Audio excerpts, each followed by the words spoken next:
and archived games. Read about the teams and players.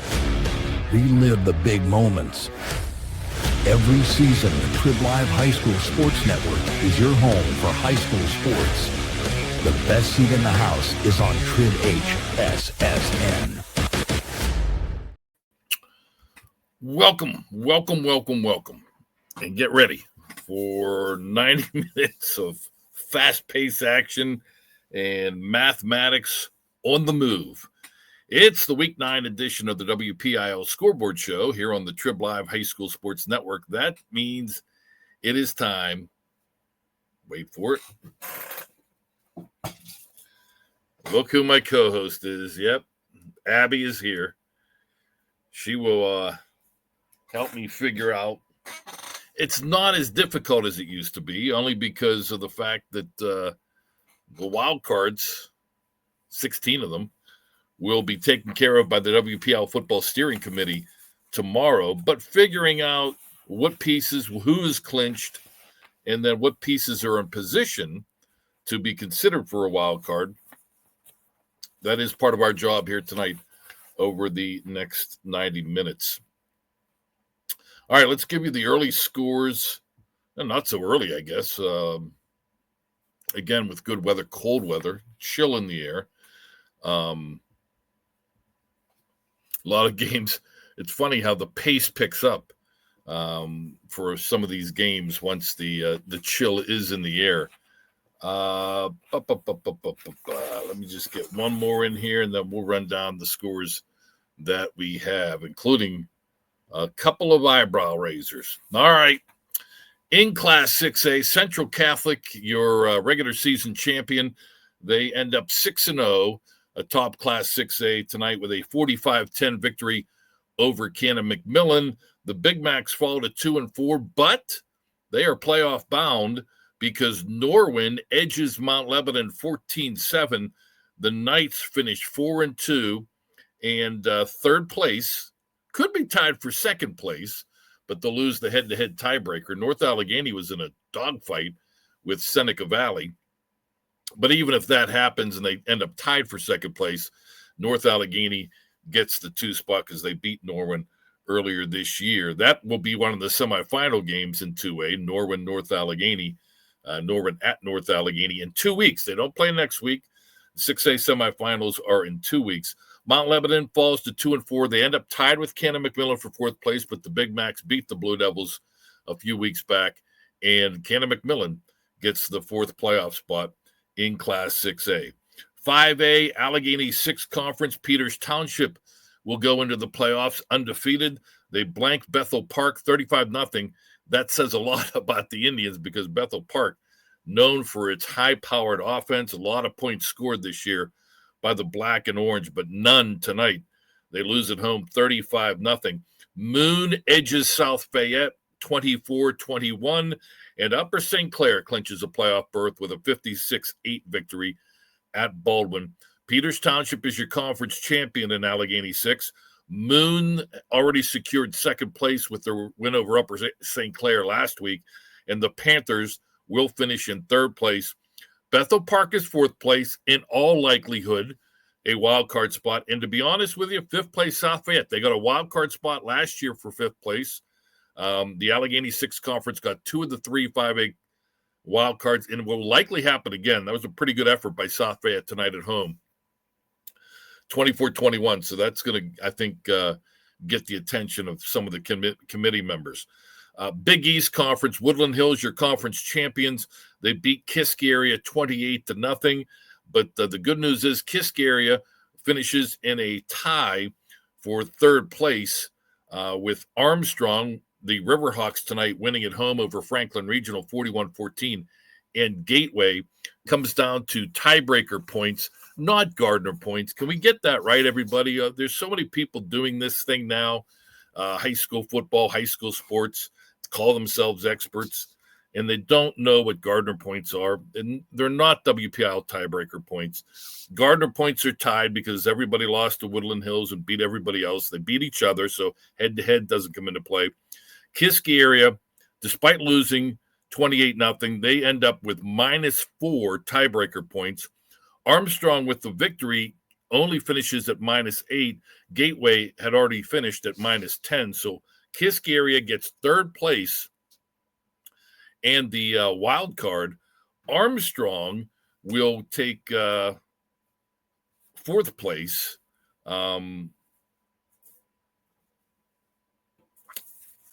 In the head-to-head against Gateway. That's significant because, again, that puts the Riverhawks in a good position for a wild card spot out of the Big East Conference. Northeast Conference, we already knew the conference champions were Pine Richland, 49-17 over Shaler. The Titans dropped to 3-2. Their fate now lies in the hands of that Penn Hills Plum game, which was tied in the fourth quarter. If Penn Hills loses, Shaler is in as the number 2 team, and North Hills is in as the number 3 team. Plum would be actually the top wild card spot in the Northeast Conference. However, if Penn Hills wins, then it will come down to tiebreaker points, depending on the final of that Penn Hills game. Penn Hills, again, depending on if they win and by how many, it could be North Hills finishing second and then Penn Hills third. But again, we'll just wait the final of that Penn Hills and Plum game. Non-conference 5A versus 3A, Fox Chapel 37, East Allegheny 22. In Class 4A, Greater Allegheny Conference, McKeesport, your conference champions, 57-0. They win over Knock. Mars 42, Indiana 7. Mars had already locked up second place. Those are the 2 teams in from the Greater Allegheny Conference. Now, final just in from the Greater Allegheny Conference. Hampton will take third place with a 15-13 home victory over West Mifflin. That could be significant because now, again, Hampton will be considered for a wild card in Class 4A. No finals yet. Just double checking here from the Parkway Conference. Montour had started to pull away from West Allegheny. Newcastle was trailing, but they had come back, and that is a final now. Newcastle 41, Blackhawk 17. So Newcastle is going to be co-champions with Montour, but Newcastle will be the number 1 team because they beat the Spartans head-to-head. Montour will be 2. Those 2 teams have clinched playoff berths. Aliquippa, if they beat Ambridge, waiting for a final there. Spartans will be in a tie for West Allegheny for third place, and Aliquippa owns the tiebreaker head-to-head. So they would be third, and it looks like their long 31-year playoff streak will continue.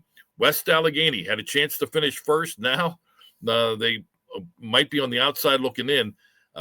Will the Parkway Conference get 2 wild card spots? That's a big question. Final score is in Aliquippa 57 and Ambridge 7. So the Quips do finish third, 3-2, and tied for third place with West Allegheny, but technically third place in the Parkway Conference. Let's continue on. Western Hills Conference in Class 3A, Quaker Valley. This had no playoff ramifications, but you're playing for pride. Quaker Valley beats McGuffey 21-0. The Highlanders 0-10. Interstate Conference, they're all final. Elizabeth Forward, the conference champion, wins at home over Mount Pleasant 41-7. Southmoreland, the number 2 team, had already clinched last week. They shut out Greensburg-Salem 38-0. And Derry 47, York 20. That victory clinches third place in a playoff berth for the Derry Trojans. To 2A now, Midwestern Athletic Conference, a mess of major proportions coming in. We know Western Beaver, they were the only team that had clinched. They had clinched the conference championship. They finished with a record of 6-1. They win big at home, 50-0 over Freedom. Mohawk helps itself greatly, 35-24 over Riverside. That improves the Warriors to 4-3. It drops the Panthers to 4-3. And I think we had a Elwood City final. We did 25-24. Elwood City comes back to knock off Beaver Falls 25-24. So Elwood City is in, they will finish in second place with a 5-2 record. It's a three-way tie for third place in the MAC between Beaver Falls, Riverside, and Mohawk. They're all 4-3. And Mohawk is going to win the tiebreaker with Beaver Falls and Riverside. Mohawk came into the game with a plus 16 with their 11-point victory. They're plus 26. Elwood City finishes at plus 25. Well, Elwood City is already second place. Beaver Falls finishes at plus 9. Riverside at minus 5. So Mohawk will get third place, and they have clinched a playoff berth with that victory over Riverside tonight. Riverside, well, let me get this right now. Riverside is fourth, and Beaver Falls is fifth as far as the wild card picture is concerned, because Riverside won the head-to-head tiebreaker between the Tigers and the Panthers. That's significant. Likely the MAC gets a wild card and possibly two in Class 2A. So that's why Beaver Falls, their season not over yet, even though they are going to be the number 5 team out of the Midwestern Athletic Conference.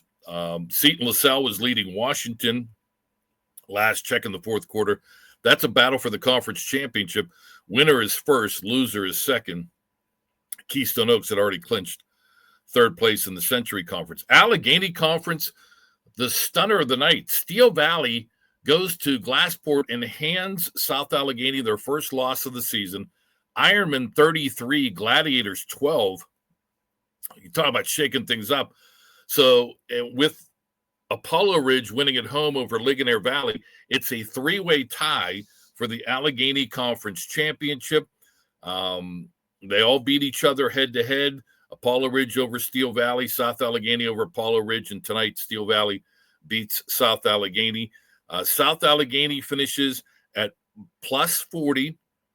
Steel Valley finishes at plus 46. And Apollo Ridge finishes at plus 32. So Steel Valley, the most tiebreaker points, not Gardner points, tiebreaker points. Ironman will be the number 1 team out of the Allegheny Conference, goes back to head-to-head. South Allegheny will be 2. Apollo Ridge will be 3. All right, Big 7 Conference as we go to Class A. Laurel 14, Neshannock 7, a good one for the Big 7 Conference title. Both teams had already clinched. Laurel is your outright Big 7 Conference champion with that win tonight. Neshannock, no matter what Southside does tonight against Rochester, Neshannock will be the number 3 team, and again, playoff bound out of the Big 7 Conference in Class A. Clairton in the Eastern Conference shuts out Brentwood. Surprise, surprise, 53-0. The Bears had already clinched the Eastern Conference Championship. Fraser, 57, Springdale 6. The Commodores will finish in 4th place and have a pretty good chance at a wild card come tomorrow afternoon. Tri-County South battle for the top spot. California will finish at 7-0.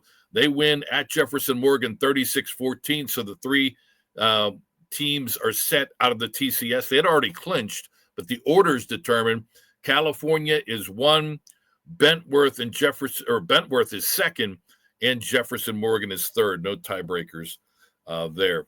Albert Gallatin, nothing to do with the WPIAL playoffs, but Albert Gallatin, 34, Weir, West Virginia 6. The Colonials finished the season a perfect 10-0. Congratulations to the Colonials.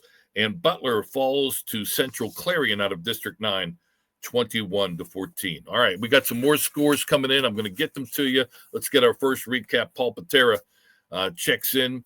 He spent the night in the Mon Valley tonight. Bell Vernon, fingers crossed. They were hoping to upset conference champion Trinity. Trinity just playing for probably seeding purposes coming into this one. The Leopards needed some help. Didn't get the help. Char Valley was a winner tonight, but Bell Vernon and a good one against Trinity. Yeah, Bell Vernon battled them, but it is Trinity. Trinity's liking the fact of being called a conference champion for the first time since 1986. Victorious over Bell Vernon 34-21 tonight. And it looked like it was going to be a dominant performance by Trinity. Trinity Hiller scoring touchdowns on each of their first three possessions. 2 touchdown runs by Owen Gardner and a fabulous 88-yard run by their quarterback, the Harvard recruit Jonah Williamson. Only a missed extra point was stopping Trinity at that point. It was 20-0. In fact, Bell Vernon did not even get a first down to the 5:05 mark of the second quarter, but Bell Vernon started to put some momentum together and did score a touchdown with 23.4 seconds to play in the first half. A 1-yard run by Curtis Wade. It was 20-7 at the half. But Trinity, just 2 plays into the second half, a 15-yard run by Owen Gardner, and it was 27-7. But then Bell Vernon, a couple of Chase Petrosky touchdowns, got Trinity within 6, but a 68-yard touchdown pass just 18 seconds into the fourth quarter from Williamson to Gardner, and that was all she wrote. 34-21 was the victory. Was the final score, giving Trinity the victory. The Hillers, that 1-2 punch of Williamson and Gardner was fantastic tonight. Williamson, 12 carries, 140 yards. Gardner, 18 carries, 117 yards. And Daniel Glass carried the ball 3 times for 73 yards. And it was just a nice victory for Trinity. The Hillers go to 5-0, 6-4 overall. As you mentioned, Don, Bell Vernon will not be in the postseason. They lost the game, as you said, did not get the help they needed. But this Trinity team, like you said, playing for seeding. I don't think the top seed's going to go their way, but 5 wins in a row, all in impressive fashion, and scoring at least 33 points in all of those games. So this is a team that's going to be a force to be reckoned with in Class 4A, especially with that 1-2 punch of Williamson and Gardner. Good job, Paulie. Thank you, sir. Thank you. Have fun tomorrow. Thank you. Have a great weekend. Tomorrow, Selection Saturday, and we'll have our show at 3 o'clock tomorrow afternoon, presented by our good friends at Edgar Snyder and Associates. Now's a good time to remind you the Scoreboard show tonight is presented by Edgar Snyder and Associates. Go local. Go with Edgar, helping injured people since 1982. Our WPIAL playoff coverage beginning next week is made possible thanks to the sponsorship of Edgar Snyder and Associates. All right, let's bring in Greg Smith. Greg had the call along with Kyle Dawson. One of the big games of the night, the big showdown in the West Hills, Montour, West Allegheny. Could West Allegheny finish first? Could they finish fourth? Greg Smith got the answer. Yeah, it looks, hey, thanks, Don. Yeah, right now, sure looks like they're going to finish fourth. In fact, they are going to finish fourth. 34-13 loss for West Allegheny at the hands of the Montour Spartans. They actually got off to a good start in this game. Had an initial held Montour to a quick 3-and-out. Actually held Montour to back-to-back 3-and-outs. And on West Day's second drive of the game, they went 11 plays, 44 yards, capped off by a 2-yard Brody Cornell touchdown run at 1:03 in the first quarter. It was 7-0 West Day. Momentum on their side. Held the ball for the majority of the first quarter on that 11-play drive. Everything was coming up Indians there in that first quarter, but Montour responded quickly. A 7-play, 65-yard drive, capped off by an 11-yard touchdown pass from Brandon Bennett to freshman Archie Collins at 10:39 remaining in the second quarter. That tied the game at 7. Really, at that point, West Day's offense really couldn't find any momentum for really what ended up being about 2.5 quarters. Montour on their next, then subsequent drive, it was just a 6-play, 38-yard drive capped off by Brandon Bennett, 8-yard touchdown run at 5:56 of the second quarter, extended the lead to 14-7. West Day then put together a final drive of the half, was moving the ball down the field, was into Montour territory, and in the waning moments of the first half, the play that flipped the game entirely, it was a 77-yard pick six from Archie Collins, ran it back. West Day maybe got a little overzealous trying to get down the field, get some points before the half. Archie Collins steps right in front of the ball, picks it off, takes it 77 yards back to the house with just 10 seconds remaining in the first half. It was a 21-7 lead for Montour going into the break, and all the air came out of West Day from there. West Day subsequently would get the ball to start the second half, went a 3-and-out. Montour, it was just 4 plays, 67 yards.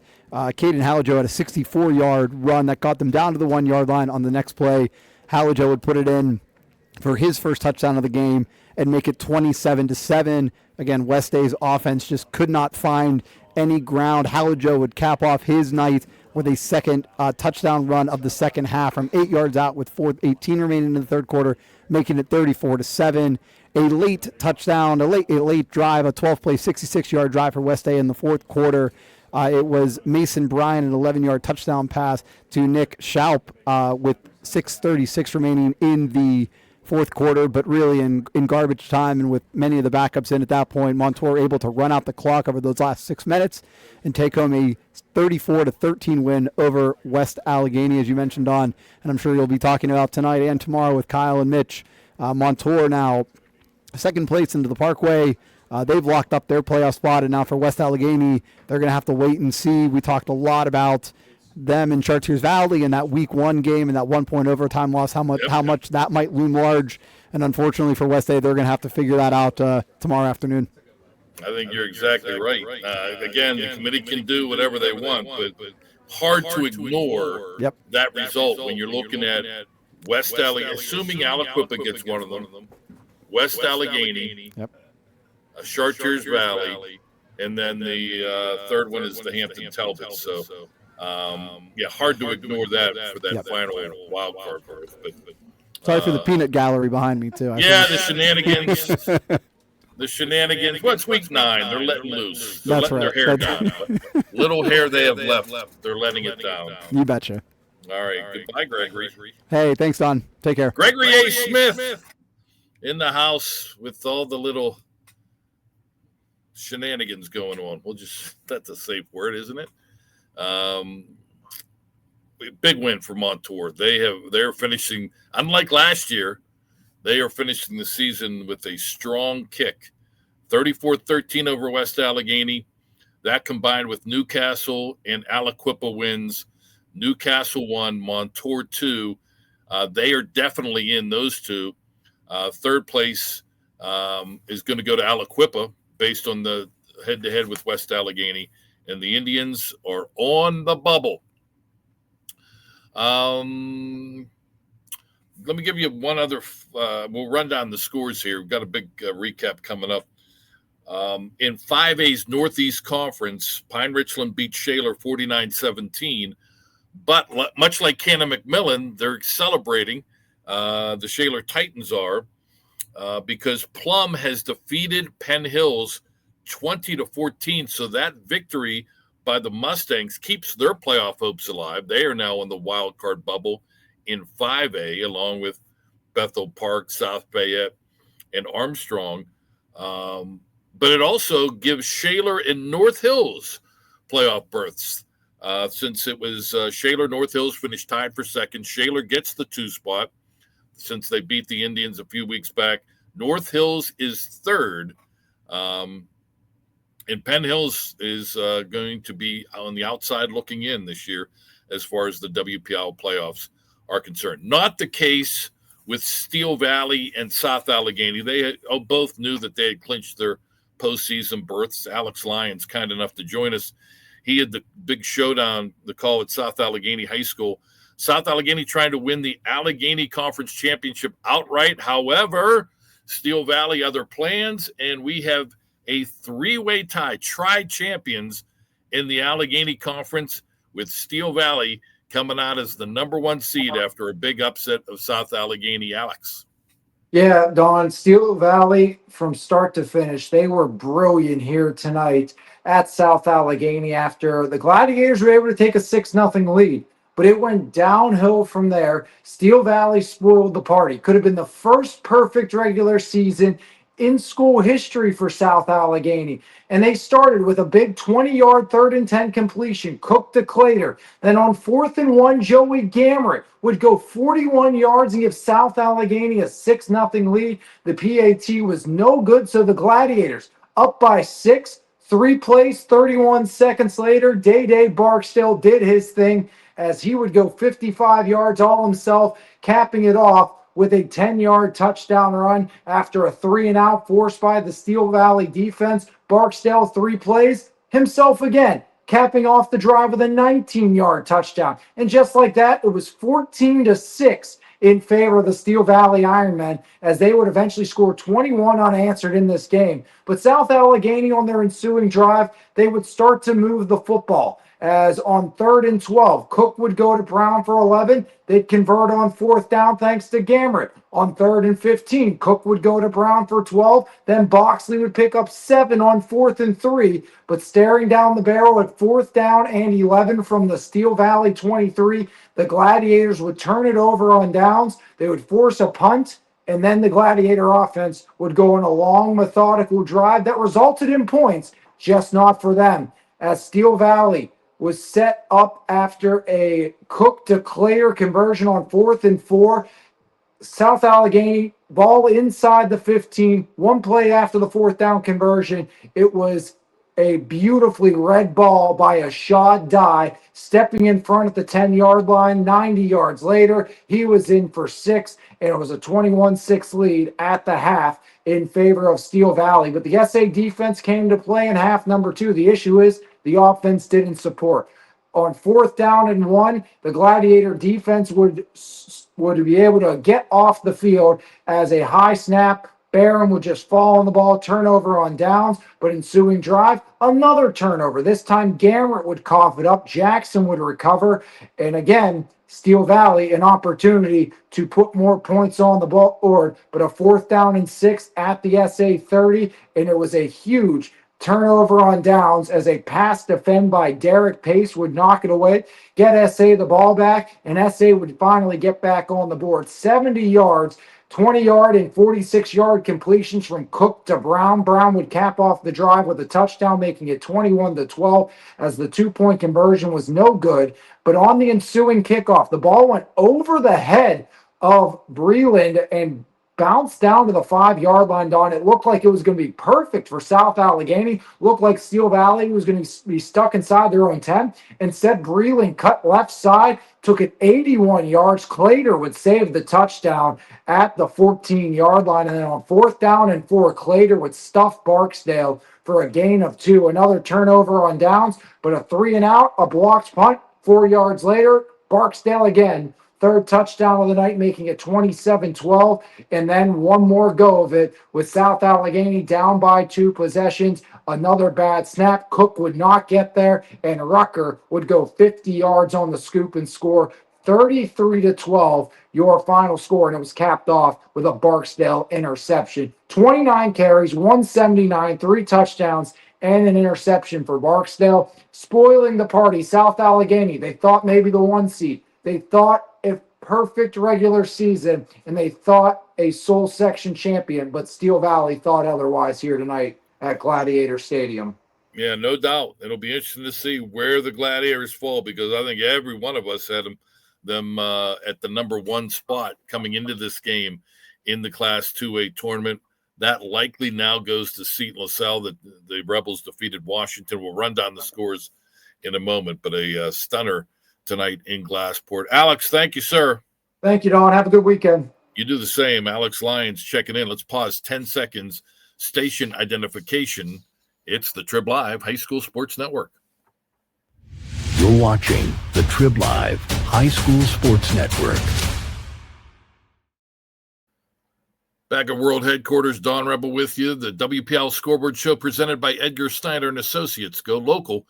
Go with Edgar, helping injured people since 1982. Our upcoming WPIAL playoff coverage made possible thanks to the sponsorship of Edgar Snyder and Associates. They've been with us for a while now, and they are big time supporting the neighborhood, supporting local communities. So check them out. Get the point. Edgar Snyder and Associates. All right. Here are the scores we have. Not all of them in yet, but most of them, as far as the playoff picture is concerned, are in. 6A, Central Catholic over Cannon McMillan, 45-10. Norwin, 14. Mount Lebanon, 7. And Seneca Valley stuns North Allegheny, 21-18. What it means, 4 teams make the playoffs in 6A. Central Catholic had already clinched first place NA had already clinched second place, lucky for the Tigers. Norwin takes third place and will play North Allegheny in 2 weeks. And Cannon McMillan, despite the loss tonight, they time out Lebanon for fourth place. They win the head-to-head tiebreaker. The Big Macs are going back to the playoffs. They will be playing Central Catholic again in 2 weeks. Allegheny 6 Conference of Class 5A. Peters Township 35, Bethel Park nothing. Moon 24, South Fayette 21, and Upper St. Clair over Baldwin 56-8. Clinching out of the Allegheny 6, Peters Township, the conference champions. Moon in second place, Upper St. Clair in third place. Looking good as possible wild cards. 3 wild cards in 5A. Fourth place, Bethel Park, and fifth place, South Fayette. Big East Conference, Woodland Hills 28, Kiski area nothing. Penn Trafford 42, Latrobe 14, and Armstrong 41. Franklin Regional 14. Woodland Hills, your conference champion. Penn Trafford finishes second, and Kiski area, despite the loss tonight, will finish in third place and clinch a playoff berth. Armstrong on the bubble as the fourth place team out of the Big East. Northeast Conference, Pine Richland 49, Shaler 17, and Plum upsets or knocks off, I wouldn't call it an upset, 20-14 over rival Penn Hills. Pine Richland, your conference championship, the champion, they clinched that in early September, I think.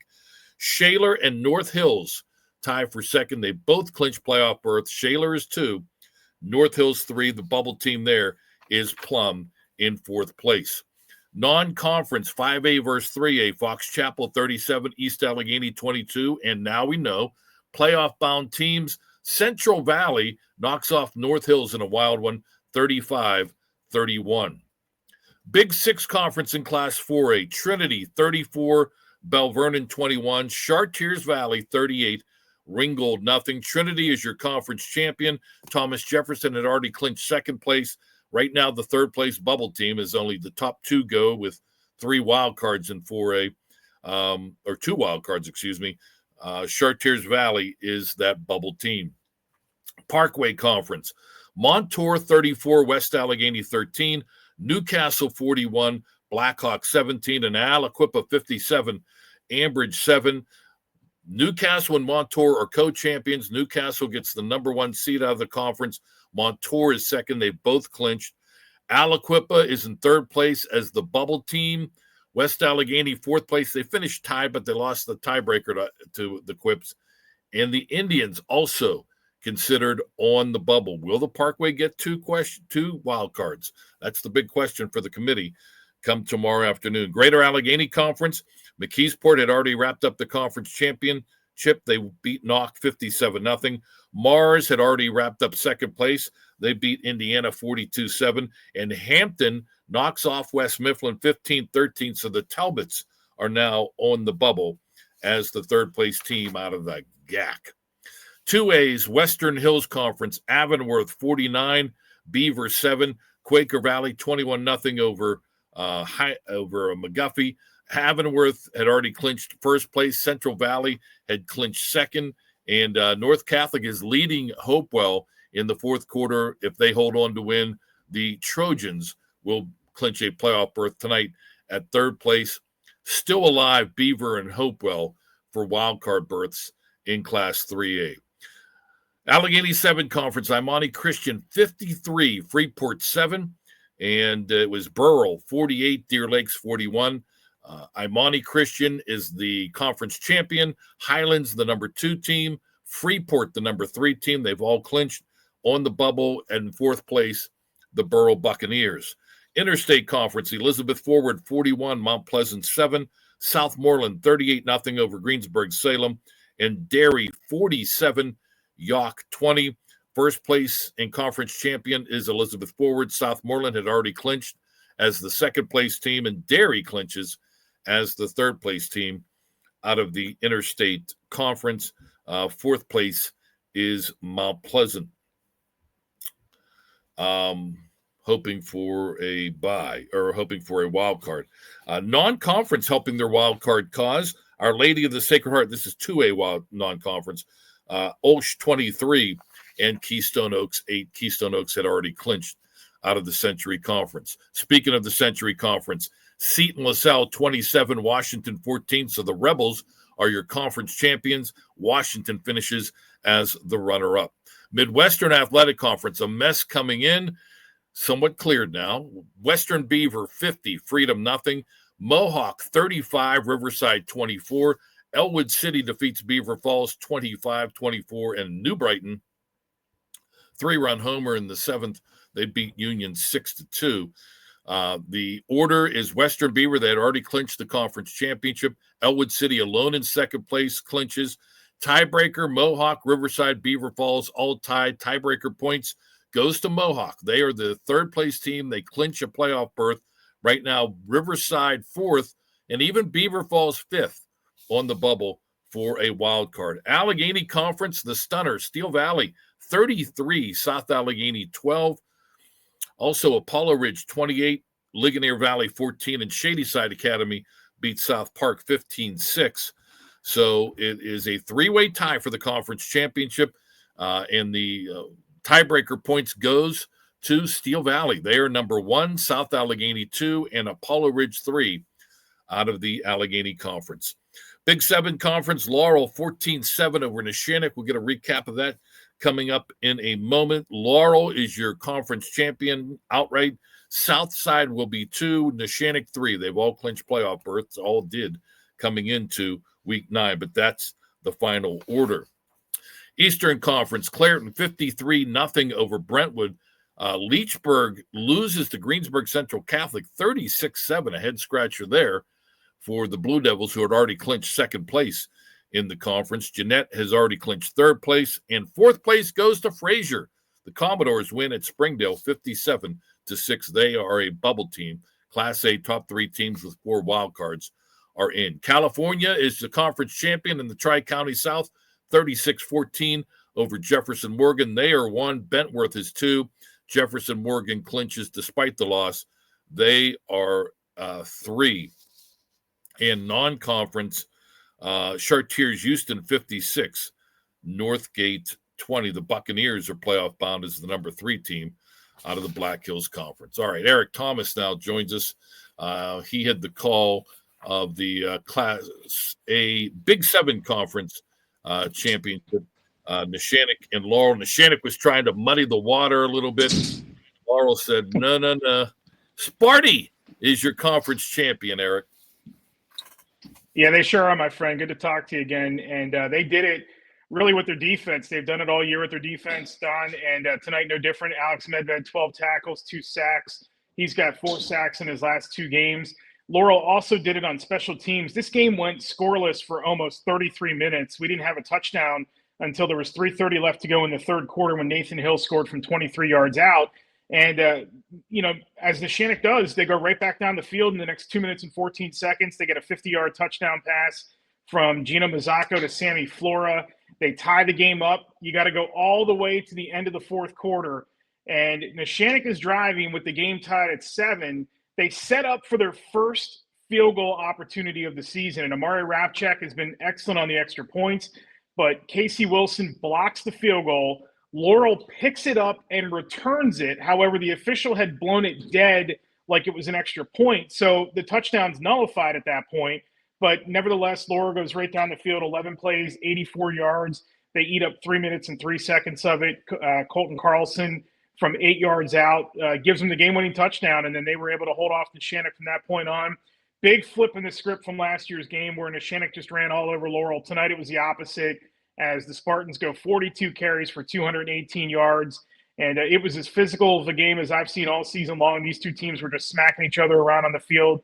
Guys getting hurt. Lucas Santini left the game early. He came back. Cramps all over the place. Just physical line of scrimmage football from these two teams.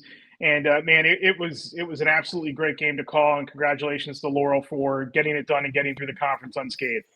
Yeah, great way to get into the playoffs. Week 8, you knock off Southside, the number 2 team, playoff bound. And week 9, you beat rival Neshannock, also playoff bound as the number 3 team, to win the conference championship. Eric, have a good weekend, pal. You too, my friend. Good talking to you. All right, good to see you as well. Eric Thomas with the victory for Laurel. Again, Laurel 1, Southside 2, and Neshannock 3 in the Big 7 Conference. Shenango plays tomorrow at the Summit Academy, and a Wildcats win gives them third place. I'm not sure. The committee's supposed to be mapping out brackets around that time that that game is kicking off, so who knows. All right, Bob Orquist joins us now. Robert had the call in our game of the week in the our AHN game of the week. Freeport and Imani Christian for the championship in the Allegheny 7 Conference of Class 3A. It looked interesting early, but then all of a sudden, not so much. Gabe Jenkins happened. I need you to do this, Don. Put your hand up like this. Put your other hand up like this. Wait. That's how many touchdowns Gabe Jenkins had tonight total. Runs for 3, throws for 3, blew this game open. He's just a fantastic junior talent.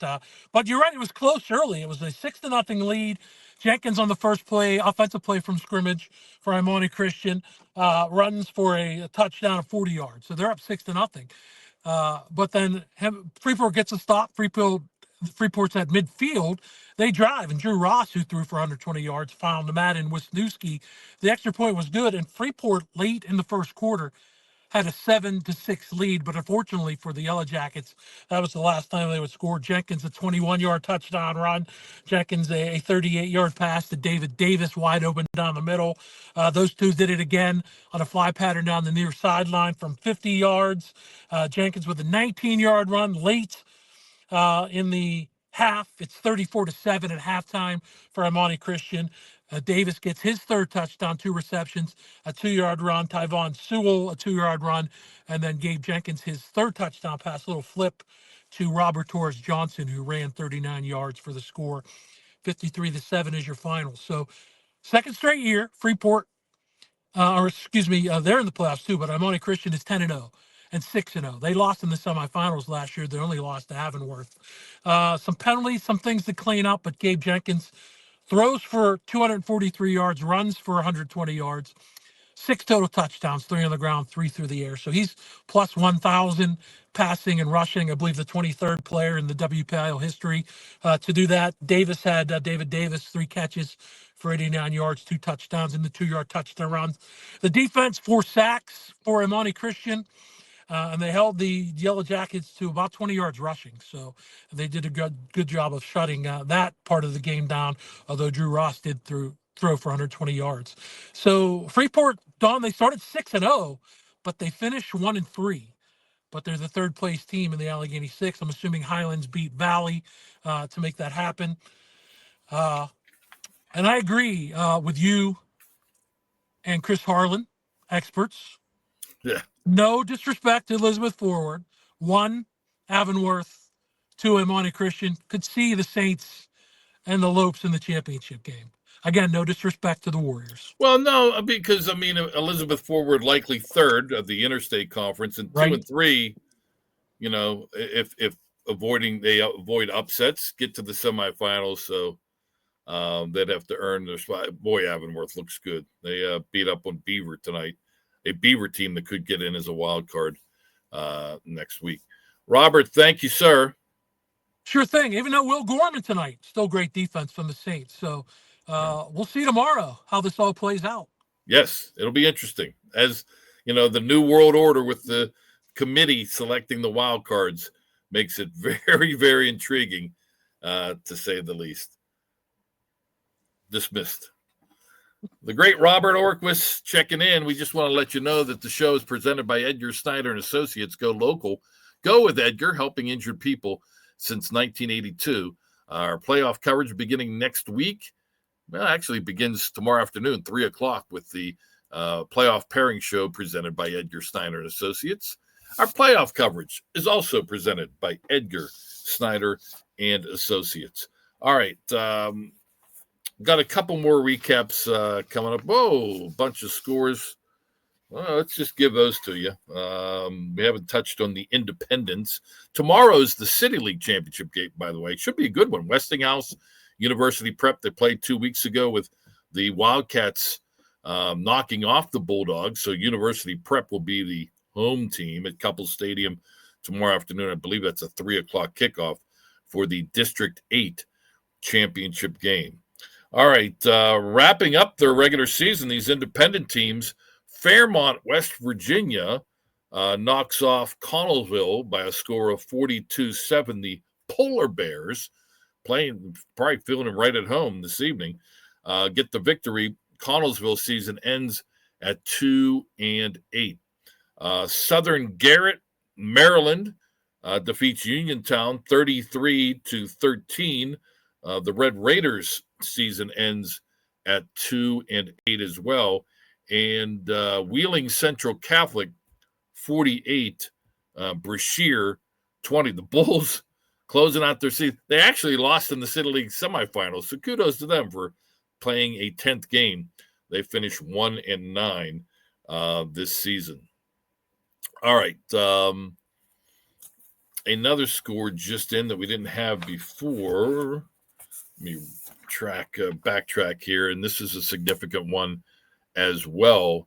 Monessen defeats Cornell by a score of 30-28. The Greyhounds with the victory. So in the Black Hills Conference of Class A, Fort Cherry had already locked up the conference championship. Bishop Canevin had already clinched second place. Chartiers Houston had clinched third place.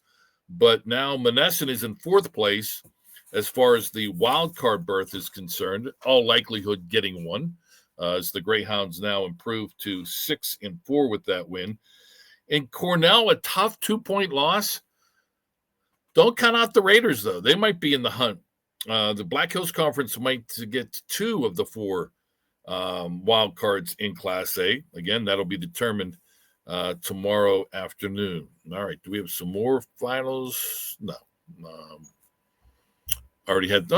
We do have one more new final.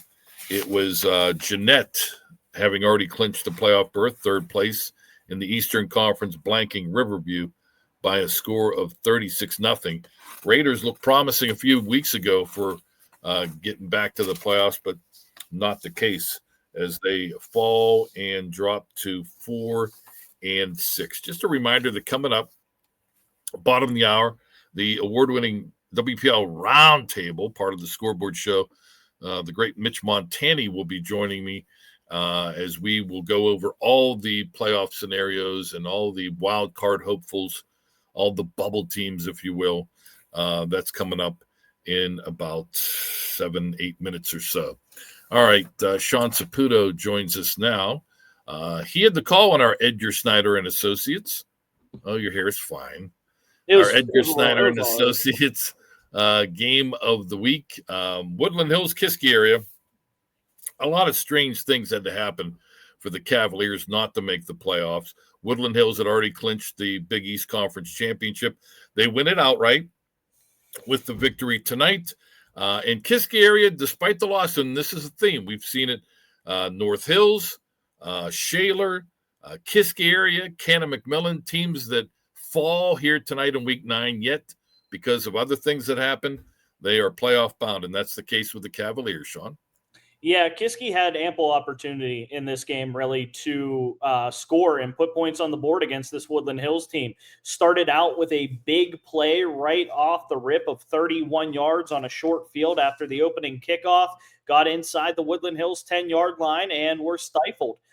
Came up a little bit later, ensuing drive. Kiski gets the ball at the 25-yard line after a bad punt by Woodland Hills, and penalties then derailed Kiski 3 times in the first half. Kiski got stopped inside the Woodland Hills 10-yard line, and alongside that, 9 penalties for 70 yards for Kiski in the first half. All the scoring, of course, went to Woodland Hills in this one. First quarter, it wasn't until 3:22 remaining. Scoop Smith, his first of 3 touchdowns of the night from 20 yards out. Fataki's extra point made it 7-0. And then on the opening drive, the second half, Scoop Smith, a 5-yard receiving touchdown from Cam Walter. It made it a 14-0 score that stood until the half. Third quarter, Scoop Smith, the big play of the night, 48-yard touchdown run, his third touchdown of the night, second on the ground. 21-0 with 7:05 to go in the third. And then in the midway point of the fourth quarter, 6:17, Ziggy Moore from 11 yards out on a receiving touchdown from Walter made it a final of 28-0. For the Woodland Hills Wolverines, a great job on the ground tonight. 3 backs kind of working the load tonight. Taylor Reed, he finishes with 14 for 95 yards. Elijah McGuire comes in with 6 for 45. Scoop had 4 for 60 and the 2 touchdowns. 184 yards on the ground for Woodland Hills on the night. 129 in the air on 12 of 16 passing and 2 touchdowns from Cam Walter for a grand total of 313 yards. 193 in the first half, 139 in the first half, 174 in the second half. On the flip side, it was a tale of 2 halves for Kiski. They put up 117 total yards in the first half, but they only put up 9 total yards in the second half. 126 total yards for Kiski on the night, led by their quarterback, Landon Artman. He finishes 15 of 22 for 108 yards. And the big play guy for Kiski tonight was Lucas Vacanti. He had 5 catches for 61 yards. Kiski ran for only 18 yards on the night total. For Woodland Hills, we're looking at probably a number 3 seed, I would say, Dawn, behind Pine Richland and Peters Township when the 5A brackets come out. As for Kiski, they are in with Armstrong's win over Franklin Regional. They win the 3rd place tiebreak with the Riverhawks and Gators, and Kiski will await their opponent and seeding tomorrow when the brackets are released. Mm-hmm. You got it. That is correct. Penn Trafford in the middle there. They finished in 2nd place in the Big East Conference in Class 5A. Enjoy the game and enjoy your weekend, Mr. Saputo. I will. You and Mitch enjoy the round table. Award-winning. Thank you, sir. Award-winning. Hair looks good. Thank you. Sean Saputo checking in as we get ready to check out and begin the WPIAL roundtable. Just want to give you a couple final scores from the Tri-County South. We know that California is your outright champion. They beat Jefferson Morgan 36-14. Bentworth beats Avella 35-0. So the Bearcats will finish in 2nd place in the TCS, and Jefferson Morgan will finish in 3rd place. All 3 of those teams have clinched a playoff berth. Carmichael's 54-0 over Mapletown, and Beth Center 26. West Green 21. Every point matters. So Beth Center came into tonight minus 13 tiebreaker points, not Gardner points, tiebreaker points. They win by 5, so that puts them at minus 8. Avella loses. They were at plus 2. They lose by 10, so they dropped to minus 8. Minus 8, minus 8. Carmichael's minus 19, so they were, even though it was a 3-way tie. So Avella will be the 4th place team. Not sure if the Tri-County South, they only got 3 last year. We'll see if they get 4th, see if the sentimental pick of Avella, now 6-4, gets into the postseason. Again, that's one of the more intriguing questions for the committee to decide come tomorrow. Beth Center ends up tied in tiebreaker points, and they lose the head-to-head against Avella. All right. Why don't we take our break, and when we return, we'll bring in Mitch Montani to join me for the WPIAL roundtable, just to go over all the scores, who is in, and who are the bubble teams heading into Selection Saturday tomorrow in the WPIAL football playoffs. It's the WPIAL Scoreboard Show. It's the Week 9 edition presented by Edgar Snyder and Associates on the Trib Live High School Sports Network. Hi, I'm Adam Goodnack, and I'm a student in Seton Hill University's Wukich School of Nursing. I did my clinical rounds throughout the COVID-19 pandemic, and it strengthened my belief in the path that I chose. I could really feel that I was making an impact. The faculty in my coursework at Seton Hill has prepared me to dive right into my field. I've received personalized support and expert guidance. I'm moving forward as a nurse of tomorrow at Seton Hill University. This is Micah. He tweaked his shoulder. So did Max. And Miles did too. And while they could all use some quality PT, at AHN Sports Medicine, we know they each need a little something different to make a comeback. Our doctors and specialists pinpoint that difference and make a personalized rehab plan to protect Miles' backswing and Max's throwing arm and Micah's serve.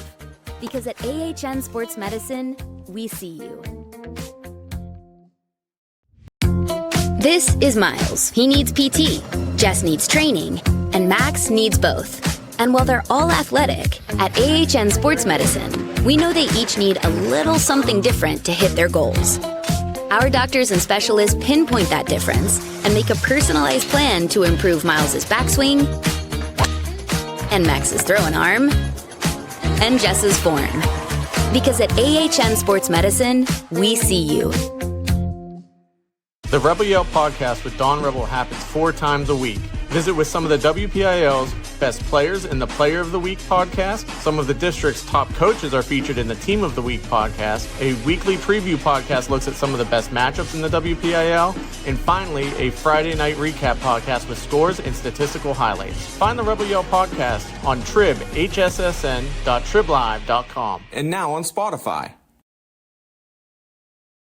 Do you need custom printed materials for your school or organization?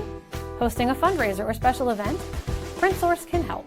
Visit printpittsburgh.com for a free quote on yard signs or banners, flyers and stickers, invitations, program books and tickets, even yearbooks.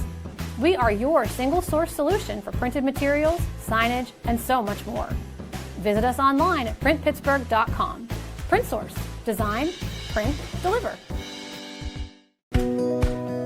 Hi, I'm Adam Goodnack, and I'm a student in Seton Hill University's Wukich School of Nursing. I did my clinical rounds throughout the COVID-19 pandemic, and it strengthened my belief in the path that I chose. I could really feel that I was making an impact. The faculty in my coursework at Seton Hill has prepared me to dive right into my field. I've received personalized support and expert guidance. I'm moving forward as a nurse of tomorrow at Seton Hill University. You're watching the Trib Live High School Sports Network. All right, our little get-together tonight, the WPIAL Scoreboard Show, Week 9 edition, is presented by Edgar Snyder and Associates. Go local, go with Edgar, helping injured people since 1982. Our WPIAL playoff coverage, which begins tomorrow with the WPIAL Playoff Pairing Show, is made possible by the good folks at Edgar Snyder and Associates. Dawn Rebel back with you. Let's give you, before we bring Mitch in and go over all the final scores and the playoff ramifications at all, let's give you some finals from the independents, wrapping up the regular season as well for them. Brashear from the City League, they were eliminated in the semifinals last week, but they come back to play a Week 9 game in Wheeling, West Virginia. Wheeling Central Catholic over Brashear 48-20. The Bulls season ends at 1-9. A big huzzah. Let me see. Hold on a second. Sorry for the chin, but big huzzah to the Albert Gallatin Colonials. They finish a perfect 10-0 season, 34-6 victory over the Weir Red Raiders tonight. 10-0. That's amazing. I don't care who you're playing. Kudos to Albert Gallatin. Southern Garrett out of Maryland over Uniontown, 33-13. Red Raiders finish at 2-8. Connellsville also finishes at 2-8 with a 42-7 loss to the Polar Bears of Fairmont High School in West Virginia. Toronto leads the Dodgers. Toronto, Ohio defeats Brownsville 54-22. The Falcons season ends at 0-8, and Butler falls to Central Clarion 21-14. The Golden Tornado season ends at 7-8. and 3. All right, let's bring in Mitch Montani. Mitch is going to join me and Kyle Dawson tomorrow. That'll be a fun time. Hopefully he's not doing the shenanigans he was performing while Greg A. Smith was doing his recap. You'll keep him in check, right? Won't you, Mitch? I will do my best, Don. He can be a handful. Mitch, we appreciate you joining us. Before we get going here on the roundtable, you had the call tonight of one of the more interesting things. I said 4 teams. Let me just look real quick to see if there were any more teams that clinched despite losing here in week 9. Not teams that had already clinched and lost, but teams that clinched despite losing. And I think that the 4 teams I mentioned are the only ones.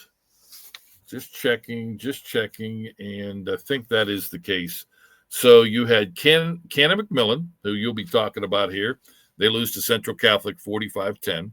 They clinch despite losing. Kisk area loses, but they clinch 3rd place in the Big East Conference with what happened elsewhere. And both Shaler and North Hills out of the Northeast Conference lose, and yet they both get in because Penn Hills falls to Plum. So it's kind of strange. It's kind of weird, but they're probably very happy in Canonsburg tonight. Yeah, sort of an odd deal for the Big Macs. They get the win, or excuse me, they get the win when it comes to making the playoffs, but they lose tonight to Central Catholic, and it wasn't particularly close, Dawn, 45-10. The Big Macs actually got out to a 3-0 lead, but Central Catholic scored 38 unanswered to take a 38-3 lead. And we'll run through the scoring here real quick. A 30-yard field goal by Reese Mentz gave Cannon Mac a 3-0 lead. Owen Herrick, the quarterback for Central, found Zach Gleason from 59 yards away on a completion and touchdown to give Central a 7-3 lead. And from that point on, they wouldn't look back. That was the score at the end of 7-3. But then it was 31-3 at halftime. Another Herrick touchdown to Aiden Nazeka. He found him twice in the second quarter. Cannon Mac also saw Ty Jansma throw a pick 6 in there with the Azar Ismaili taking it to the house for the Vikings, and it was a huge halftime lead, and they'd never really looked back. All Central Catholic here tonight, and I think what's most interesting about this Cannon Mac situation, Dawn, is they truly back into the playoffs. 3 straight losses in conference play. They were 2-1. They finish 2-4 in the conference, and it sort of ends. Interestingly enough, you wrote a great article about all the clinching scenarios that could go down tonight, and it was interesting with Seneca Valley. I'm assuming the Raiders hung on in that win over North Allegheny, and so you had a jumble at 2-4 down at the bottom there, with Seneca Valley missing out, Mount Lebanon missing out, and Cannon Mac squeezing into the playoffs. So the Big Macs, they back in a little bit, but I think another stat that's wild here, Dawn, is the Big Macs, despite only scoring 10 points in a 45-10 loss, scored more points than any conference opponent that Central Catholic's had all season. Central Catholic's wins in conference have seen their defense allow 0, 7, 6, 7, and 6, and then tonight 10. So the Big Macs at least able to put up double digits, something that very few teams have done this year against Central. Pretty crazy. Pretty crazy. Do you want to, as we get into now the official roundtable, that was our final recap, the roundtable tonight, even presented by Edgar Snyder and Associates. Go local, go with Edgar Snyder and Associates, helping injured people since 1982. Our presenting sponsor for the 2025 WPIAL playoffs beginning tomorrow with the playoff pairing show at 3 p.m. Do you want to go and start in 6A, or do you want to, or do you want to start in Class A? Let's start in 6, just because we're on the subject, and I guess we'll work our way down. If that works with you. All right. Central Catholic 45, Cannon McMillan 10, Norwin 14, Mount Lebanon 7, and Seneca Valley 21, North Allegheny 18. A stunner tonight in Harmony. So indeed, as you just alluded to, Central Catholic 6-0, first place.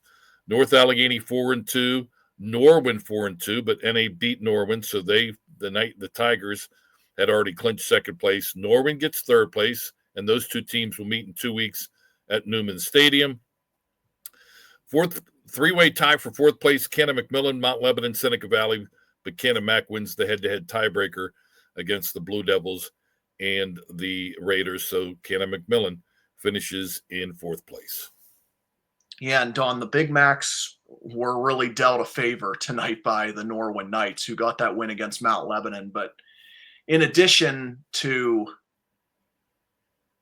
what they were playing for, it really did Norwin a huge favor to win that game too, because they would have still made the playoffs, but if they would have lost, Mount Lebanon would have been the 3 seed, and then Norwin would be stuck playing Central Catholic in 2 weeks. So the Knights did themselves some favors tonight by winning that game and getting NA, who I think is very beatable in 2 weeks. Yeah, I mean, they're struggling. They got whooped like no one else has ever whooped them before, literally, last week by Pine Richland, and then to lose again, Seneca Valley, nothing to play for. They had already been eliminated.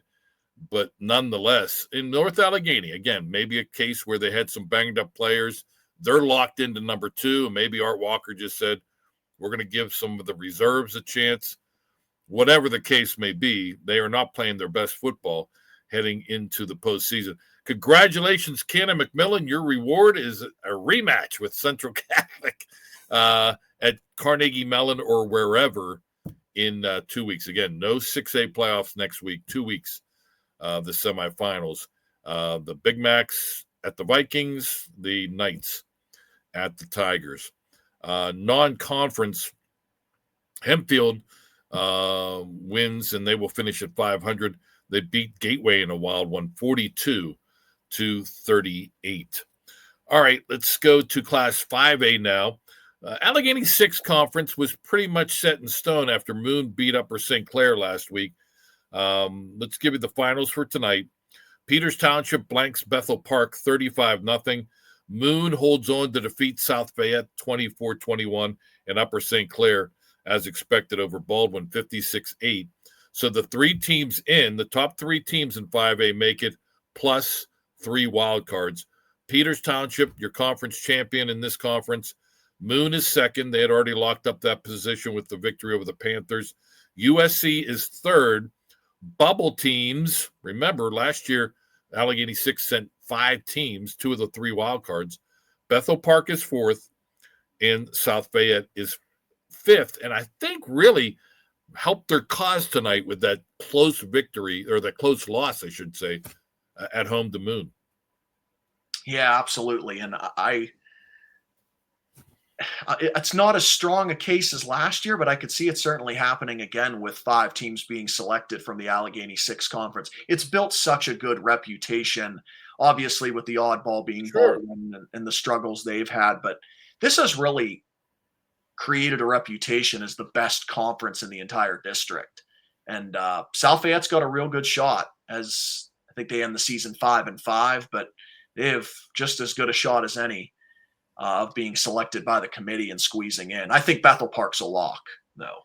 Yeah, I mean, the strange things would have they're going to get in. Yeah. But I tell you what, they've had this explosive offense all season long. Dennison, has put up tremendous numbers. The running back for Bethel Park all year long. That's a big feather in the cap for Peters Township to shut them out tonight. Yeah, absolutely. Peters Township has had a tremendous season, and they're going to be the top dog. They're going to be the number 1 seed, and they're going to be a tough force to stop. But we saw, something reverse happen last year. Upper St. Clair was the odds-on favorite come playoff time. Yeah. Peters Township, despite losing to them in the regular season, beat them in the playoffs. So I think there's a potential for that, at least for some interesting rematches among those top 3 teams in the Allegheny Six with Peters, Moon, and USC. Yeah, and with Moon beating USC last week, I think now USC and Peters will probably end up on the same side of the bracket, so they could face each other again in a couple of weeks. Big East Conference, Woodland Hills had already locked up the conference championship. They beat Kiski area and Vandergrift 28-0.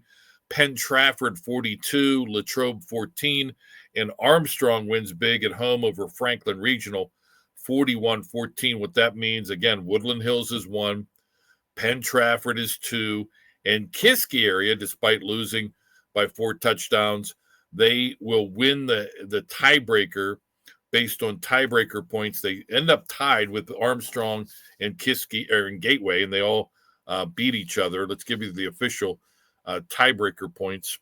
Kiski area finishes at -4, Armstrong -8, and Gateway -10. So Kiski area wins via the points, claims 3rd place, and they are in. Armstrong, because they defeated Gateway head-to-head, now is 4th, and they become a bubble team out of the Big East Conference. Yeah, and I think there's certainly a strong case for the Riverhawks to make the playoffs. I think Gateway might be, and nothing's out of the question when the committee meets and decides on this, but Gateway appears to be on the outside looking in, at least heading into the day tomorrow, and that head-to-head loss to Armstrong, I think, really the difference in what'll make people's minds up. But the Riverhawks, I think, in a pretty strong position. There's going to be 3 non-top 3 teams that make it. I think they have a really good shot to be one of them. I'll say this. No guarantees that a Big East and the Northeast get a wild card. I think one of them does, because I do believe 2 will come out of the Allegheny Six. But there's no way the Big East and the Northeast are sending 2 wild card teams to the playoffs. I think that's a done deal. Speaking of the Northeast Conference, 2 games tonight. Pine Richland 49-17 over Shaler, and Plum comes back to beat Penn Hills 20-14.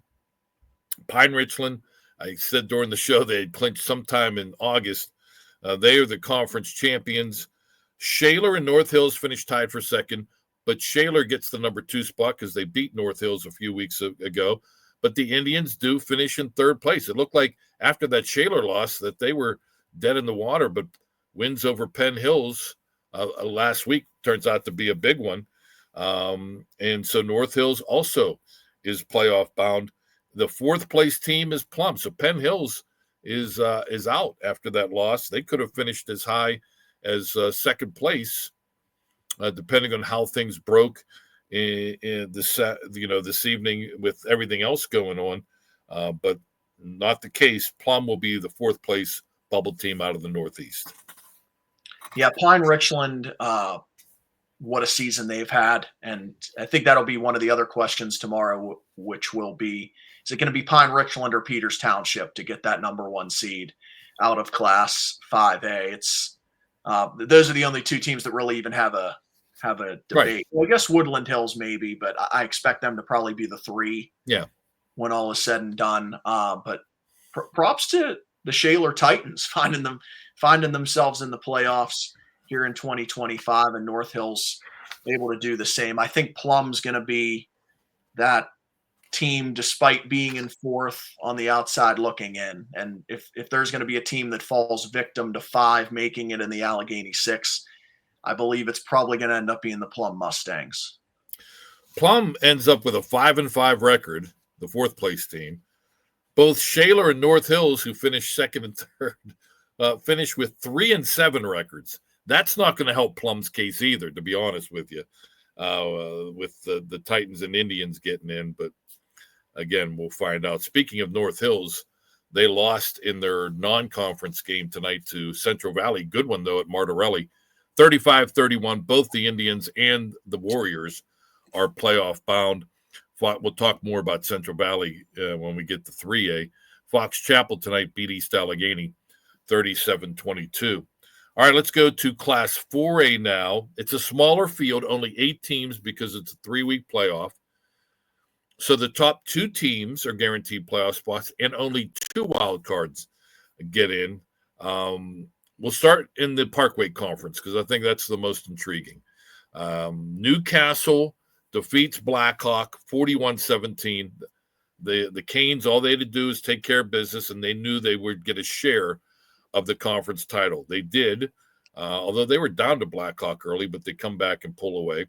They will share the conference championship with Montour. The Spartans, impressive on the road. Last week, they won at Aliquippa. This week, they win at West Allegheny 34-13. So Spartans and Red Hurricanes, co-conference champions, but Newcastle will be the number 1 team based on head-to-head. Montour, too. They have both clinched.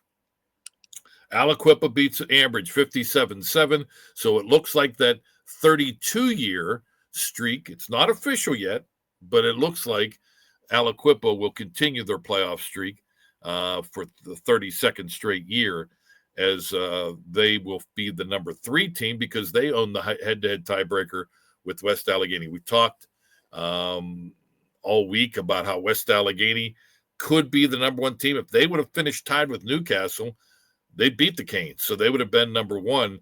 Instead, they fall to 4. And you talk about being on the bubble. That's where the Indians are this evening.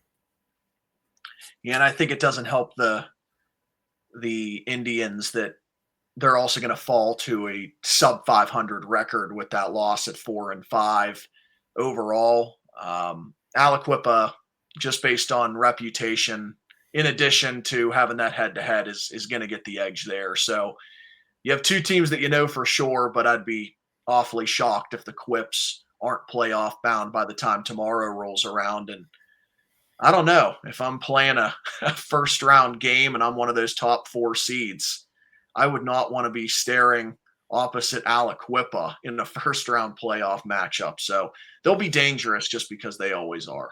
No Marquise Council. That's a concern. But yes, I agree. They are going to be dangerous. And they're happy that Montour beat West Allegheny, because if West Allegheny would have won, then all of a sudden it would have been Aliquippa in 4th place and maybe sweating a little more profusely than they are as the 3rd place team out of the Parkway Conference. Big 6, Trinity defeats Bell Vernon 34-21. Thomas Jefferson 58, Laurel Highlands 7, and Chartiers Valley blanks Ringgold 38-0. After a couple of conference losses, the Colts end on with a strong kick, and really helps their playoff hopes. Trinity had already locked up 1st place. They're the outright conference champions. Jaguars had already wrapped up 2nd place. They continue their long playoff streak. And Chartiers Valley now sits alone in 3rd place, and they sit back and wait. Yeah, that'll be awfully interesting. Great season for my Colts, though, Don. I'm very, very happy with how they performed this year. 7-3 overall record. Yep. That's very impressive. Sean Spence, tip of the cap. Absolutely. And 2 conference losses to 2 very good teams. Trinity, what a tremendous season. Going 5-0 in the conference. Thomas Jefferson, they're one to watch, Don. I had the pleasure of seeing them really beat up on Ringgold a couple of weeks ago at home, and they're starting to get hot toward the end of the season. They've really found an identity, and they're great at running the football. So TJ is going to be dangerous, and they'll be in there, and they're always a team to watch. So yeah, and they're getting healthy too. I was talking with Coach Cherpak, and he said he has never had a more injury riddled season, and yet they're sitting at 8-2 and headed for the playoffs. That just tells you how great that program has been, but they're starting to get some healthy bodies back. So, again, that's fair warning to the rest of Class 4A. Greater Allegheny Conference, McKeesport 57-0 over Knock, Mars 42, Indiana 7, and Hampton edges West Mifflin 15-13. That's significant because the Talbots are alone in third place, and they join Aliquippa, West Allegheny, and Chartiers Valley on the bubble. 4 teams on the bubble, only 2 can get in via the wild card. And I think Hampton is that odd team out. I think heading into 5-5. 5-5, and something I didn't touch on that I think will give the Colts the edge, maybe for that 8th and final spot in Class 4A, is it's pretty much going to come down to, because out of all the wild card teams, I would say Aliquippa is the safest in Class 4A. Then you have West Allegheny, the 4th team in the Strong Parkway Conference, and then Char Valley, the 3rd team out of the Big 6. Char Valley beat West Allegheny head-to-head. So that's something to watch tomorrow, and we'll see if that plays into the decision. Back in week 1. I don't know how that doesn't play into the – I know it was week 1. You could say a lot's changed, but I don't know. They have the best record of the 3 other teams not named Aliquippa. It would be surprising if the committee goes in a different direction. We're halfway through our WPIAL roundtable here tonight, presented by Edgar Snyder and Associates. Go local. Go with Edgar Snyder, helping injured people since 1982. They are helping to sponsor our playoff coverage all year long here on the Trib Live High School Sports Network. All right, let's go to Class 3A now. 3A is top 3 teams plus 3 wild cards, a 12-team playoff field. In the Western Hills Conference, no question who number 1 will be. It'll be the Avonworth Antelopes, 10-0. They beat Beaver 49-7 this evening. North Catholic wins a wild one at Tony Dorsett Stadium, 44-36 over Hopewell. With that victory, the Trojans clinched 3rd place and are playoff bound. Central Valley has a non-conference game. They had already clinched 2nd place, so it's Avonworth, Central Valley, and North Catholic playoff bound out of the Western Hills Conference. Quaker Valley wins a game for pride, 21-0 at McGuffey. Interesting here, again, 3 wild card teams. Does the Western Hills get 2 of them? Beaver technically finishes in 4th place at 3-3, 5-5, and Hopewell, explosive Hopewell, they finished 2-4, 6-4 overall, and in 5th place in the Western Hills Conference. Again, when you look at the 4th place teams out of the Allegheny 7, that's Burrell. Out of the Interstate Conference, Mount Pleasant, boy, Hopewell and Beaver start to make strong cases. Yeah, and I think this is distance itself as the strongest conference in this classification. I think the Western Hills they're very top heavy. They have a lot of strong teams at the top with, of course, Avonworth and Central Valley, a common power in Class 3A. So I think Beaver is for sure safe. Hopewell, I think, has a very strong case, and especially when you go down the standings as far as 5th, it's pretty impressive when you see a team that's got a 6-4 record and a record above 500. So Hopewell's got a strong case, and big props to them for one of their strongest seasons in many years. Allegheny 7 Conference, we knew the 3 playoff teams. We didn't know the order. That was determined around halftime in Wilkinsburg tonight. Imani Christian 53, Freeport 7. At one point, it was 7-6 Freeport on top, but that's a distant memory as the Saints go marching into a Allegheny 7 Conference championship with their big win. Imani Christian 53, Freeport 7, and Highlands 45, Valley nothing. So Imani Christian is first, Highlands is second, Freeport is third. Burrell defeats Deer Lakes 48-41, so the Bucks sit in 4th place in the Allegheny 7. Yeah, and I think that these are going to be the three that make it in the Allegheny 7 conference. It's Burrell with the sub 500 record. I'm not sure squeaks in, but we'll see. Imani Christian, a great season. They finish undefeated. And then you got Highlands and Freeport behind them. But I think there's a really good chance that those are the only three teams out of this Allegheny 7 conference that get into the playoffs tomorrow. Interstate Conference, Elizabeth Forward 41, Mount Pleasant 7, Southmoreland 38, Greensburg Salem nothing, and Derry clinches with a 47-20 victory over York. EF had already clinched the conference championship. They're 1. Southmoreland had already been locked into second place. They are 2. Derry wins third place. They are 3, and Mount Pleasant sits in fourth place at 5-5. So you have 5-5 Mount Pleasant, 4-6 Burrell, 6-4 Hopewell, and 5-5 Beaver in the discussion for 3 wildcard spots. Yeah, it's really going to come down, I think, to Mount Pleasant and Burrell for that final spot. Because I think just talking through it here, it certainly appears as though Beaver and Hopewell are going to make it. 5 teams out of the Western Hills, and then that final spot will be awarded to one of the sub 500 conference teams from the Interstate Mount Pleasant or from the Allegheny 7 Burrell. But props to Elizabeth Forward. They always seem to be in the mix in Class 3A. They haven't had success getting to and winning a championship, but they're always in the mix this time of year. And Southmoreland, under a first-year head coach, having a heck of a year at 9-1.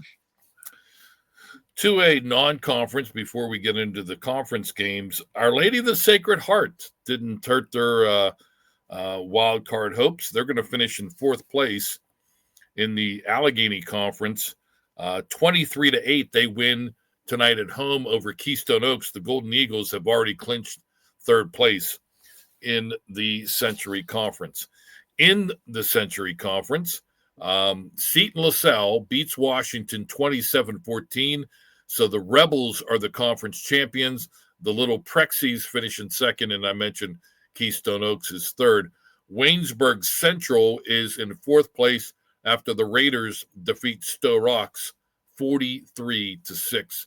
And the Raiders are officially a bubble team. 2A, top 3 teams are in. 4 wild cards, so it's a 13-team playoff field in Class 2A. Yeah, and it makes it, I think, a lot more interesting. In years past, this would almost be like a top 4, and we have a 16-team playoff. It really adds to the drama by shortening the field up a little bit, and the best teams will make it in a format like this. And props to a team like Waynesburg Central, who is going to be in the mix for a playoff spot coming up tomorrow. So the Red Raiders with a great ending to their season and trying to get in. So a lot of strong teams in Class 2A. It's always cool, like Seton LaSalle, Washington, when the conference championship comes down to that last game. Always great when it works out like that. 2 best teams playing in week 9 when it matters most for the conference title. Midwestern Athletic Conference, outside of Western Beaver having locked up the conference championship, this conference was a mess coming in. But Elwood City will finish in second place. They clinch a playoff berth. They were down for most of this game, but they come back to defeat Beaver Falls 25-24. So the Wolverines, second place, and they clinch a playoff berth. Third place goes to Mohawk. They were off the radar a few weeks ago, but they finished the season strong, including a victory tonight on the road over Riverside, 35-24. And then New Brighton 6, Union 2 teams playing for pride, although the Lions finish with a record of 6-4 overall winless campaign for Union. So I mentioned Elwood City second. The Mohawk win and the Beaver Falls loss, a 3-way tie for third place and the final playoff berth out of the Midwestern, the final automatic playoff berth out of the Midwestern Athletic Conference. After it comes down to tiebreaker points, Mohawk was plus 26, Beaver Falls was plus 9, and Riverside was minus 5. So easily for Mohawk as the third place team.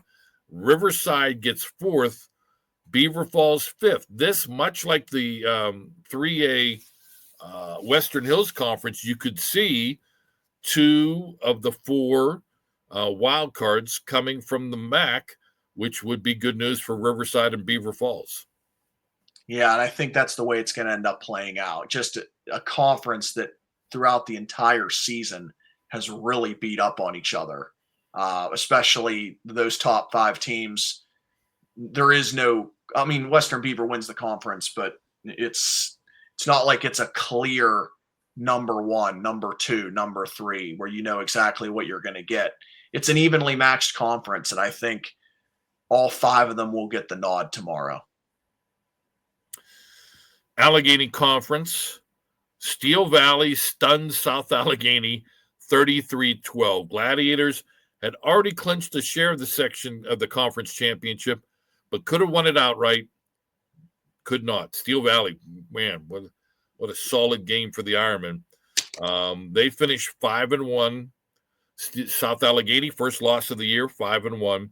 Apollo Ridge wins 28-14 over Ligonier Valley. They finish 5-1. The other game was Shadyside Academy beating South Park 15-6. 3-way tie for the conference championship. Again, tiebreaker points it comes down to. And Steel Valley in 2A's Allegheny Conference finishes with a plus 46 after tonight's game. South Allegheny is plus 40, and Apollo Ridge is plus 32. So Steel Valley is your number 1 team. South Allegheny then wins the head-to-head against Apollo Ridge. Gladiators 2, Vikings 3. And if you're wondering who's fourth, it's Our Lady of the Sacred Heart, which had a non-conference game tonight and a nice win over Keystone Oaks to help in their playoff hopes to get a wild card. But I don't know. I mean, I think everybody, I know myself and Chris Harlan and a lot of other folks who do this, had South Allegheny as the number 1 seed if they win in week 9. Doesn't happen. So all of a sudden, this is the one classification where there is no clear-cut number 1. Probably Seton LaSalle, but, who knows? We'll find out tomorrow. Yeah, and the real battle is going to be for really those top 3 seeds, because those are the ones that are going to get the first-round buys. Because if you fall to the 4, you're going to be playing in the first round against the 13 seed. So Western Beaver has a real good case. I expect them to be one of them 3. Seton LaSalle has a really good case, as does Washington. South Allegheny was going to be one of those 3. It's going to be interesting more at the top of this bracket, how it's sorted out, to see who the top teams are. Keep this in mind. Just throwing this out there. Last year, Montour lost to West Allegheny in week 9. Dropped them into a 3-way tie in the Parkway Conference with West Allegheny and Aliquippa. They were tri-champions. And when you did all the math, I think it was Aliquippa was the number 1 team. Montour was not. Yet when the seedings came out the next day, Montour is the number one seed. So even though Steel Valley wins the tiebreaker or wins the tiebreaker points, and they are the number 1 team, South Allegheny gets to share the conference title. The committee could still put the Gladiators at number 1. Yeah, I mean, it's even more so, and we've seen it last year and this year. The committee have discretion when it comes to who's going to be those bubble teams, who's going to get in those last few playoff spots beyond the teams that have clinched. This is where they always have the most discretion. How are these teams going to stack up when they're putting them on paper in the bracket? And so they have a lot of interesting decisions to make in Class 2A tomorrow, because there is a lot of different possibilities with where teams could fall and who's going to have to play next week and who's not.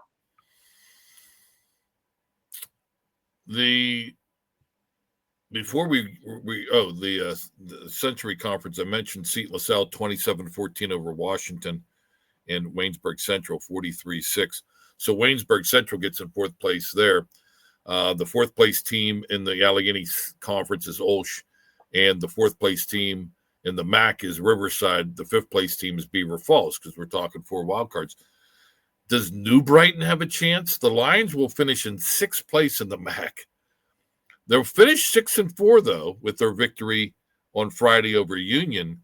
Does 6-4 trump 5-5 Waynesburg Central? Does it trump Our Lady of the Sacred Heart that finishes 5-5 as well?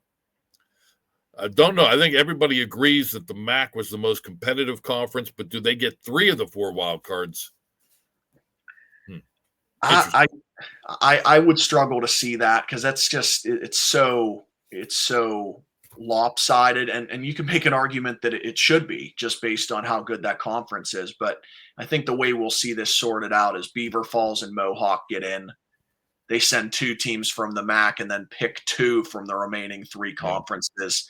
I think Waynesburg Central going into tomorrow is on the outside looking in. I think Our Lady of the Sacred Heart squeezes in. And I just want to make sure I get it right here. I think.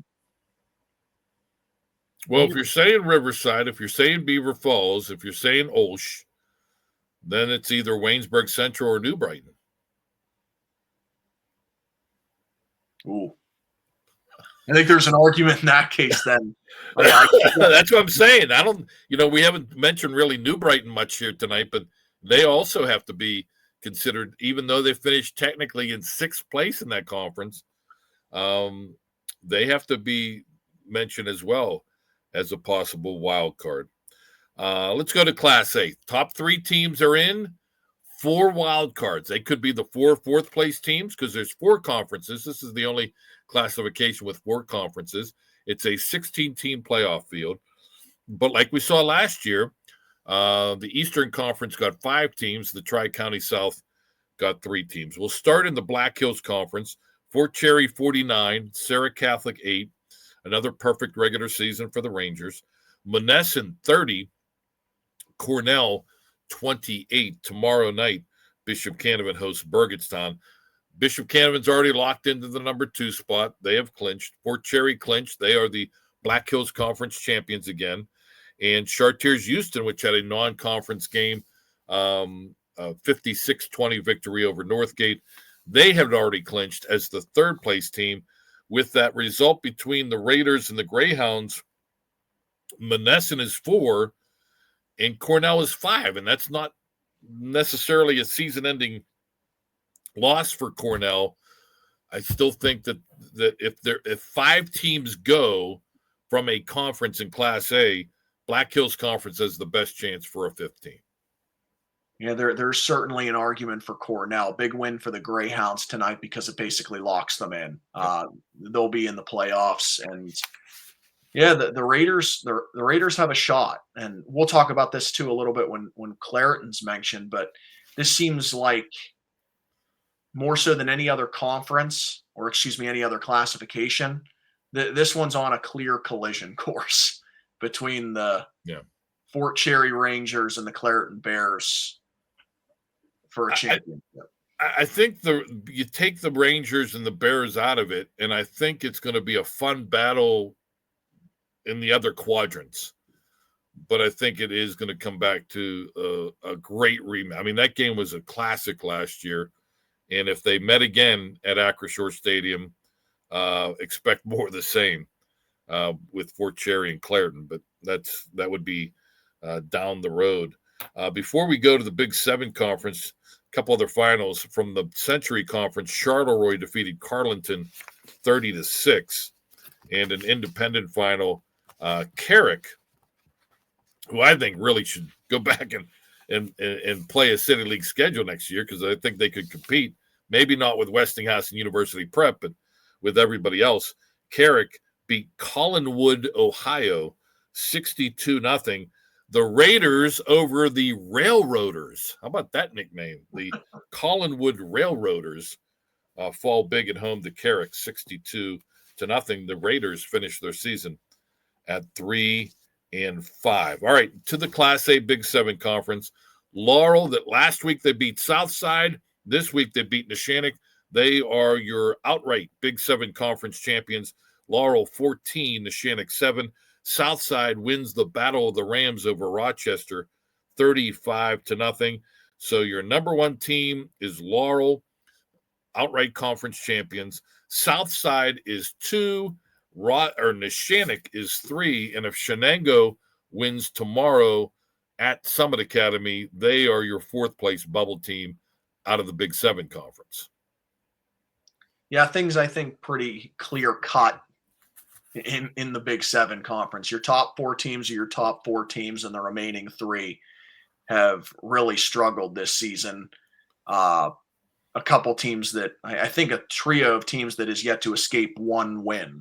So I think we know what we're getting in the Big 7 Conference. Rochester, Summit Academy, and Northgate have all struggled. Laurel, Southside, Neshannock, and Shenango, I think, are all going to punch their ticket. By the way, I'm talking about Shenango winning and clinching. That's a winning you're in game. The Summit Academy with Rochester losing tonight, Northgate is done. That's a 12:30 kick up in beautiful Herman, PA, and we'll have it here on the network.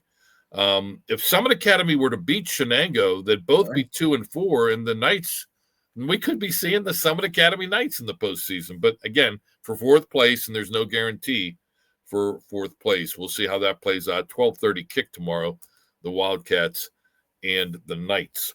All right, let's go to Class A's Eastern Conference. Clareton 53-0 over Brentwood. Greensburg Central Catholic 36, Leechburg 7. Head scratcher there. Jeanette 36, Riverview 0, and Fraser 57, Springdale 6. Clareton, your outright Eastern Conference champion. They finish in 1st place. Leechburg will still finish in 2nd place despite the loss. They actually will finish tied with Jeanette for 2nd place, but Leechburg gets the advantage because of head-to-head. Jayhawks had already clinched 3rd place out of the Eastern Conference. And 4th place, the bubble team out of the Eastern Conference, is Fraser, the Commodores, 4-3, 6-4 after their win over Springdale. And if you want to consider another wild card from this conference, Greensburg Central Catholic will finish in 5th place. Yeah, GCC is one to consider, and props to the Commodores for getting into the postseason. You don't often see Fraser make the dance, so good season for them. And they finished with a above 500 record in addition to that 4-3 conference record at 6-4 overall. GCC has a shot as the number 5 team, and I think the only other possibility there would be what we talked about in – let me just make sure I get it right here. The Black Hills Conference with Cornell. I think if a 5th place team's going to get in, it's going to be either Cornell out of the Black Hills Conference or it's going to be Greensburg Central Catholic out of the Eastern Conference. And they're both 5-5, so take that for what it's worth. By the way, to officially, this should have been done weeks ago, but for whatever reason, both Leechburg and Neshannock pick up wins. It was official. It's been official now that the Neshannock-Rochester game postponed earlier this year is now a forfeit victory for the Lancers. Leechburg and Springdale game postponed is now a forfeit win for Leechburg. So, again, Leechburg now is 5-2 after losing tonight to GCC. Tri-County South, California 36, Jefferson Morgan 14, Bentworth 35-0 over Avella, Beth Center 26, West Green 21, and Carmichael's 54, Mapletown 0. We knew California, Jefferson Morgan, and Bentworth had clinched, didn't know the order. California is your outright conference champion. Bentworth will finish 2nd, and Jefferson Morgan will be the 3rd place team. 4th place is a tie. Avella, Beth Center, and Carmichael's all 3 and 4. Tiebreaker points How about this? Every point matters. Carmichael's will be minus 19. Beth Center minus 8. Avella minus 8. Beth Center came into tonight with a minus 13. They win by 5, so they move up to minus 8. Avella was plus 2. They lose by more than 10, so they fall to minus 8. And because of that, it goes back to head-to-head. Avella beat Beth Center, so Avella is 4th, and they are the bubble team of the Tri-County. I don't know if there was a missed extra point by Beth Center at all in that odd 26-21 victory, but if there was, that could prove very costly if the Tri-County South is awarded a wild card berth. Yeah, and I think that is the ultimate question heading into tomorrow when it comes to how Class A is going to sort out. The one thing Avella has going for it is that they finish with an above 500 record. And a lot of these teams at the bottom, such as Beth Center, finish the season at 3-7. Carmichael's finishes at 3-6, I believe.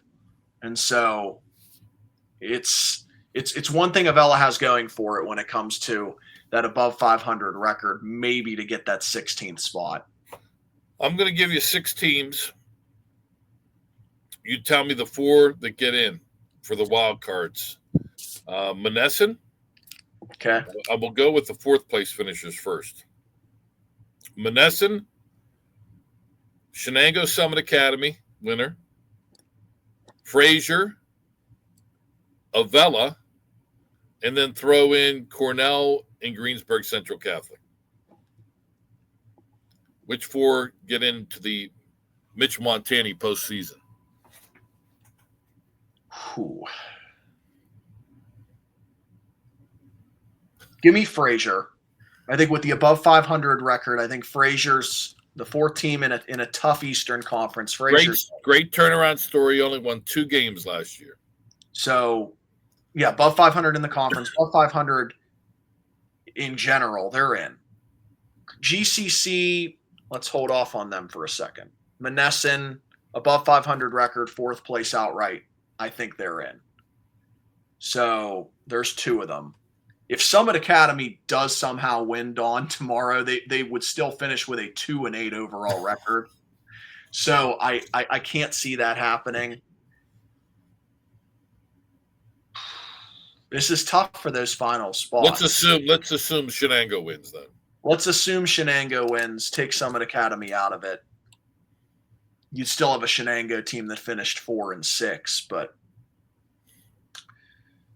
it certainly helps the case for Greensburg Central Catholic and Cornell. Give me Cornell to make the playoffs, and then give me Greensburg Central Catholic. I like 2 teams out of the Eastern. Wow. 2 teams out of the Eastern. 2 out of the Black Hills. And 2 out of the Black Hills. Because you have Cornell, who finishes with a 500 record. You have GCC, who finishes with a 500 record. We've always seen over the years the Tri-County South take its hits when it comes to last-second decisions on who's getting in and who's not. I mean, we had several repeat matchups among conference opponents in that conference this year. So they're naturally always dealt a tough hand. And I think Avella's on the outside looking in, and same for Shenango. They're below 500. No rest for the weary. Let me, as we wrap things up here, let me run down and remind everybody. A lot of folks tuned in, checking us out. As we're done here,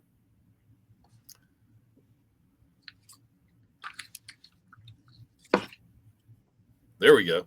As soon as we're done here, I will be working on our playoff picture article, or our projections article, myself and Chris Harlan. We did one a couple days ago. That's tough to do going into week 9 because there are so many variables. We'll give our final playoff predictions, bracketology we call it. So that'll be up on the websites in the wee hours of the morning. So check it out tomorrow morning if you're headed to bed. We'll have a Rebel Yell podcast coming up again within the hour. Check that out with a rundown of all the stars of the night here in Week 9. And then Mitch Montani and Kyle Dawson will be joining me again. It seems like only a few hours from now, but it will be 3 o'clock this afternoon as we run down the brackets and get you ready for the 2025 WPIAL football playoffs. So a lot going on in the next 12 hours or so. So keep it locked in here to the Trib Live High School Sports Network. Mitch, great job. We'll talk to you again tomorrow, and we'll see if your bold prediction of Class A wildcards comes true. Yes, we will. We'll get all the answers tomorrow, Don. You can read my predictions online.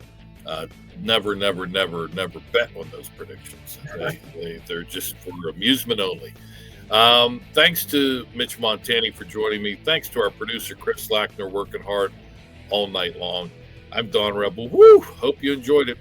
The Week 9 edition of the WPIAL Scoreboard Show, presented by Edgar Snyder and Associates, helping injured people since 1982. They are the proud sponsor of the WPIAL playoffs on the Trib Live High School Sports Network beginning Saturday afternoon at 3 p.m. on Trib HSSN.